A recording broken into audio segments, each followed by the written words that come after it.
नमस्कार शेतकरी बंधूंनो, आज आपण गव्हाच्या पिकामध्ये दिसणाऱ्या ओंबीवरील बुरशीजन्य रोगाबद्दल माहिती घेणार आहोत। सध्या गव्हाच्या ओंबीवरती हे अशा प्रकारचे तपकिरी काळपट डाग दिसत आहेत। काही दाणे पण हे आपण पाहू शकता, काही दाणे पण सुकलेले दिसून येत आहेत।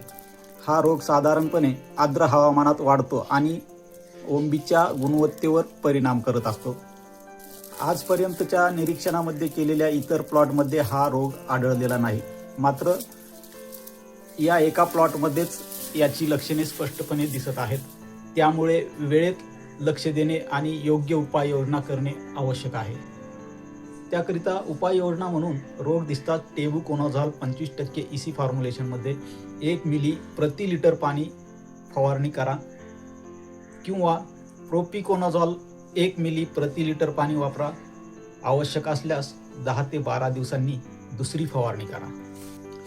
शेतात पाणी साचू देऊ नका, योग्य निचरा ठेवा, जास्त दाट पेरा टाळा आणि हवा खेळती राहील याची काळजी घ्या।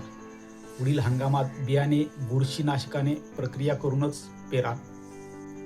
वेळेवर निरीक्षण आणि योग्य नियंत्रण केल्यास गव्हाच्या उत्पादनावर होणारे नुकसान टाळता येते। अधिक माहितीसाठी ITC मार्स ॲपचा वापर करा किंवा कृषी तज्ञांशी संपर्क करा।